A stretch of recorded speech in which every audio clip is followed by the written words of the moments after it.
Kamusta mga kabasketball? Welcome to my channel. In this episode ay i-review natin ang Molten GG7X na fake. Kung okay ba ang performance nito or pwede na ba itong pambasketball. Let's go! Ang Molten GG7X ang isa sa pinakamagandang bola na nilabas ng Molten. Pero hindi na sila nagre-release nito.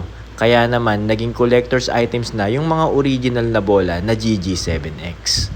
At dahil naglabasan nga ang mga sinasabi nilang fake or OEM na version ng GG7X, ay i-review natin kung okay na ba ito pang basketball at kamusta naman ang quality. Ang OEM or fake na GG7X ay nagre-range ng 500 to 1,000 pesos na mabibili mo sa Facebook online, Lazada or Shopee. May iba-ibang version ito, merong made in Thailand at meron ding made in China. Etong nabili natin ay made in China na GG7X OEM or fake version. Mag-ingat din tayo sa mga seller sa Facebook na kine-claim nila na original ang kanilang GG7X.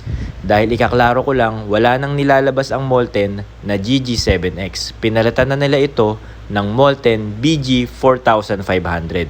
Ito na ang bola na ipinalit nila sa GG7X. Kaya kung meron mang nagbebenta sa online at ito ay original, ay talaga namang mahal na ang presyuhan nito. So i-review na natin ang fake na GG7X na made in China.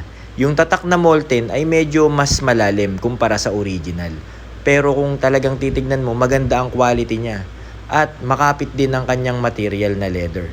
Pero mas mabilis siyang dumulas kapag naalikabukan kumpara sa original. Sa totoo lang, maganda talaga ang grip niya at quality overall kahit na fake siya. Yung barcode niya ay medyo nakastamp or parang nakaukit paloob. Kasi yung original ay nakaprint lang ang barcode. Ang sabi rin ng mga idol ko sa basketball court ay mas madali rin daw mapudpud ito kumpara sa original. Pero dahil mas mura naman siya na mabibili mo lang ng 750 pesos to 1,000 pesos ay masasabi kong worth it na rin ang quality ng ball na ito. Kaya para sa mga katulad kong amateur basketball player na naglalaro lang ng basketball para magpapawis ay masasabi kong pasado at approved na rin ang Molten na GG7X na fake. Pero syempre kung meron tayong budget at meron tayong pandagdag ay mas magandang bumili tayo ng original. Maganda rin ang bounce or ang dribble nito. Masasabi ko lang na kung hindi ka pa nakakagamit ng original na GG7X ay pasado na talaga ang bolang ito. Pero syempre kapag pinagtabi mo sila, mararamdaman mo na mas maganda talaga yung original. Mas makapit, mas matagal mapudpud at mas maganda ang dribble, mas madaling kontrolin. Pero overall, sabi ko nga, worth it pa rin ang presyo ng fake na GG7X. Dahil nga siguro wala ng original nito at wala nang mabilan, kaya siguro mas lalong naging mabenta ito kahit na peke. So ayun guys, ang quick review natin sa OEM or fake na GG7X.